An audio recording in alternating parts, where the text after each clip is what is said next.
जरांगे पाटील आणि शिंदे समितीमध्ये झालेली पहिली बैठक ही फेल ठरली आहे। जरांगेंशी थेट चर्चा करण्यासाठी शिंदे समिती ही आझाद मैदानात पोहोचली, पण उपोषणाला बसलेल्या जरांगेंशी शिंदे समितीने सविस्तर चर्चाही केली। आतापर्यंत केलेल्या कामांची त्यांनी जरांगे पाटील यांना माहिती दिली। मात्र मराठा समाजाला कुणबी घोषित केल्याशिवाय इथून उठणार नाही असा थेट इशारा मनोज जरांगेंनी दिलाय। शिंदे समितीचा 13 महिने अभ्यास झालाय तरी सरकार नाटकं करतंय असंही ते म्हणाले। सरसकट मराठे कुणबी ठरत नाहीत तर ओबीसी मध्ये सरसकट जात कशी जाते असा देखील सवाल मनोज जरांगे पाटील यांनी शिंदे समितीला उपस्थित केलेला आहे। तर जातीचा दाखला व्यक्तीला मिळेल, समाजाला मिळू शकत नाही असं शिंदे समितीने सांगितलंय। त्यामुळे जरांगे आणि शिंदे समितीमधली पहिली बैठक ही सबशेल फेल ठरली आहे। शनिवार रविवार चार जर झालं नाही तर एक मराठी मी तुम्हाला सर घेणार नाही, फक्त शिंदे समिती मंडळी सांगतो, कारण 58 लाख लोकांचा विश्वास झाला आमच्या आंदोलनाचे टप्पे झाले।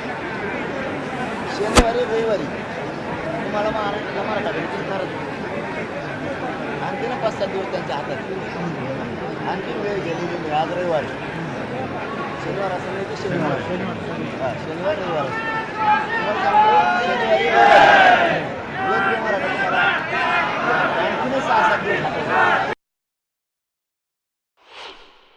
हैदराबादच्या गॅजेटियरचा विषय मराठवाड्यातला मराठा हा कुणबी दुसरा नाही होती त्याची आणखी संख्या त्याच्यात दाखवली ते सकारात्मक ते आम्हाला आत्ता लागू पाहिजे अंमलबजावणी सुरू त्याच्यात आम्ही 1 घंटेची सुद्धा वेळ देणार नाही, 1 घंट्याची सुद्धा। राज्यपाल भवनाचा अपमान मुख्यमंत्र्यांकडून होते, राज्य मंत्रिमंडळाला चर्चा करायला जायला पाहिजे शिंदे समितीला पाठवलं जातं, हे साफ चूक आहे।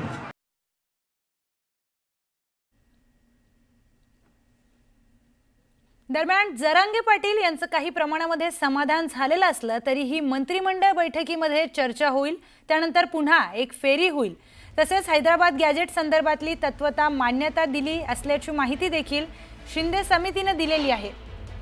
मनोज जरांगे पाटील यांचं काही प्रमाणात समाधान झालंय, परंतु मंत्रिमंडळ बैठकीमध्ये पुढील जी काही चर्चा आहे ती होईल, त्यानंतर पुन्हा एक फेरी होईल आणि हैदराबाद गॅजेट संदर्भात तत्वतः मान्यता दिली असल्याची माहिती ही शिंदे समितींकडून मिळालेली आहे।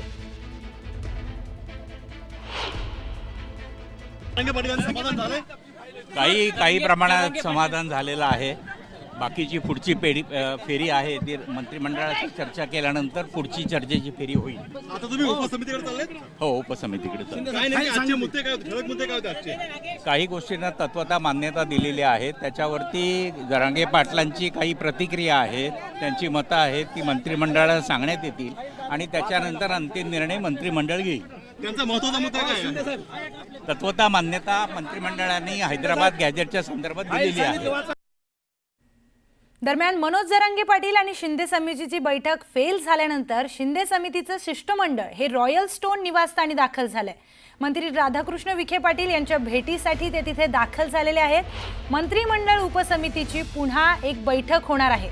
माजी न्यायमूर्ती संदीप शिंदे, कोकण विभागीय आयुक्त विजय सूर्यवंशी, गणेश पाटील यांचं शिष्टमंडळ हे राधाकृष्ण विखे पाटील यांच्या घरी भेटीसाठी दाखल झालंय। दरम्यान या भेटीआधी विखे पाटलांनी काय प्रतिक्रिया दिली होती ती आधी पाहूयात।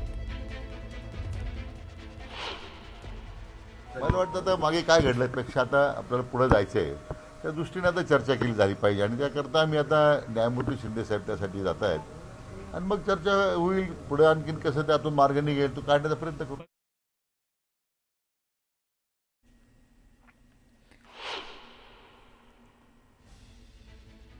तर शिंदे समितीचं शिष्टमंडळ हे राधाकृष्ण विखे पाटील यांच्या घरी दाखल झालेलं आहे। त्यांच्याशी चर्चा करून आता पुढचा काय तोडगा आहे तो निघणार आहे। उपसमितीची सकाळी एक बैठक झाली, त्यानंतर मनोज जरांगे पाटील यांच्यासोबत चर्चेसाठी ते आझाद मैदानावर गेलेले होते, पण ही चर्चा फेल झाली, यातून काही तोडगा निघाला नाही। त्यानंतर ही उपसमिती आता पुन्हा राधाकृष्ण विखे पाटील यांच्या घरी दाखल झाली आहे। तर मुंबईमध्ये सुरू असलेल्या मराठा आंदोलनावर मनसे अध्यक्ष राज ठाकरेंनी मोठं वक्तव्य केलंय। मराठा आरक्षणावरच्या प्रश्नांची उत्तरं फक्त एकनाथ शिंदेच देऊ शकतील. मराठा आंदोलक पुन्हा मुंबईमध्ये का आलेत आणि मुंबई बंद का पडली हे फक्त शिंदेच सांगू शकतील, असं सूचक वक्तव्य राज ठाकरेंनी केलंय. मागे एकनाथ शिंदेच आंदोलकांना भेटायला गेले होते, त्यामुळे या प्रश्नांची उत्तरं त्यांनाच विचारा, असं देखील राज ठाकरे म्हणालेले आहेत. राज ठाकरे यांचं मोठं विधान समोर आलेलं आहे.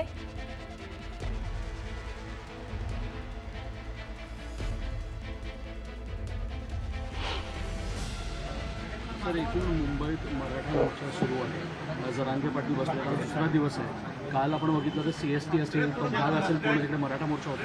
काय कसं काय बघताय या गोष्टी? मराठा मोर्चा आणि ओबीसी असा एकंदरीत वाद सुरू झालेला आहे. पुन्हा जातीपातीचं राजकारण या ठिकाणी मराठा. मला असं वाटतं या सगळ्या गोष्टींची उत्तर तुम्हाला एकनाथ शिंदेच देऊ शकतात, मी नाही देऊ शकत. ते जेव्हा येतील तेव्हा त्यांना विचारा.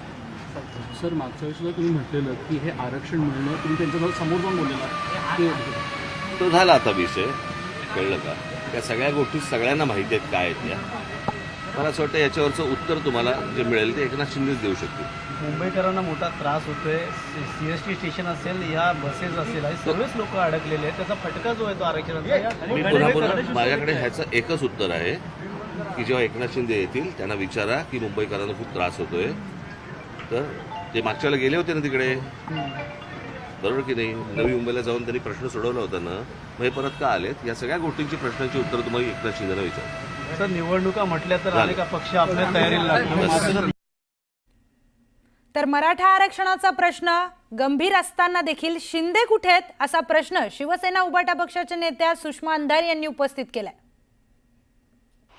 आता इतकी गंभीर स्थिती असतानाही एकनाथ शिंदेंचं दरेगावी जाणं हे फारसं पटण्यासारखं नाही.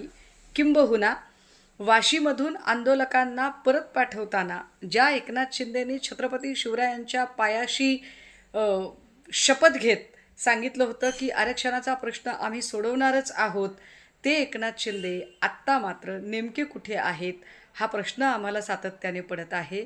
एकनाथ शिंदे आपल्या जबाबदारीपासून पळ काढत आहेत का, किंवा एकनाथ शिंदेंनी शब्द दिला म्हणून देवेंद्र फडणवीस जाणीवपूर्वक टाळाटाळ करत आहेत का?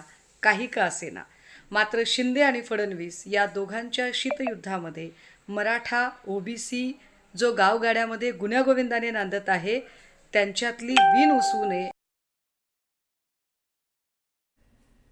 दरम्यान फडणवीस यांना अडचणीत आणण्यासाठी शिंदे आंदोलकांना मदत करतायत असं खासदार संजय राऊत म्हणतायत. अजित पवार हे चीनच्या भिंतीप्रमाणे तटस्थ आहेत असा देखील आरोप संजय राऊतांनी केलाय.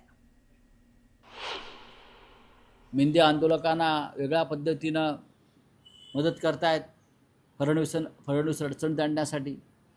देवेंद्र फडणवीस यांची भूमिका वेगळी आहे. ते परशुराम महामंडळवाले आहेत, बरं का. आणि हे जे आहेत मिस्टर अजित पवार हे चीनच्या भिंतीसारखे तटस्थ आहेत, त्यांची काही प्रतिक्रियाच नाही आहे. अशा परिस्थितीमध्ये राजकीय इच्छाशक्ती येणार कुठून? या सगळ्या राजकीय प्रतिक्रियेनंतर एक छोटासा ब्रेक, सगळे महत्त्वाचे अपडेट्स पाहणार आहोत.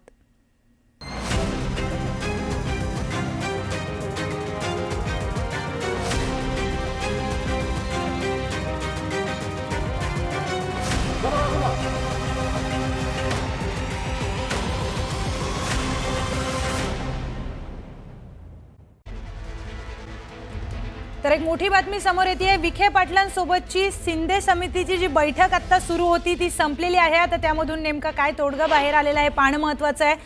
आता शिंदे समितीची सोबत विखे पाटील यांची बैठक सुरू होती. त्या बैठकीमध्ये नेमकी काय चर्चा झाली आहे जाणून घेणार आहोत आपण. सकाळी त्यांची एक बैठक झाली, त्यानंतर मनोज जरांगे पाटील यांच्याशी चर्चा देखील झाली.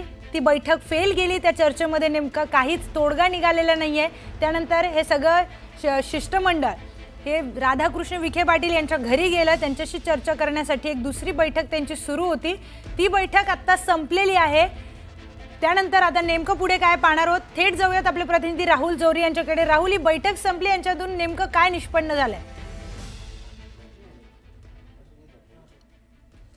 राहुल, माझा आवाज येतोय? प्रियंका, आत्ताच मनोज जरांगे यांना भेटून आलेलं शिष्टमंडळ जे आहे ते आत्ता मंत्रिमंडळ उपसमितीचे अध्यक्ष राधाकृष्ण विखे पाटील यांच्याशी भेट झाली. साधारण तासभर या दोघांमध्येही चर्चा झाली. 3 सदस्य या शिष्टमंडळामध्ये मनोज जरांगे यांना भेटायला गेले होते आणि मनोज जरांगे यांच्याशी भेट झाल्यानंतर संपूर्ण इत्थंभूत आढावा जो आहे तो ब्रीफिंग जे आहे ते अध्यक्ष राधाकृष्ण विखे पाटील यांना झालेलं आहे. आता मात्र सरकारला मनोज जरांगे यांचं नेमकं म्हणणं काय आहे याबद्दलची माहिती जरी मिळाली असली तरी या पुढचा निर्णय जो आहे तो अर्थात मंत्रिमंडळ उपसमिती आणि अर्थातच सरकारला घ्यायचा आहे. आणि त्यामुळं या संदर्भात राधाकृष्ण विखे पाटील आता आपल्या सर्व सहकाऱ्यांशी नेमकं संवाद साधतायत का, यासोबतच मुख्यमंत्री देवेंद्र फडणवीस यांना देखील या संपूर्ण बैठकीतले अपडेट जे आहेत, ब्रीफिंग जे आहे ते केलं जाते का, हे देखील पाहावं लागेल.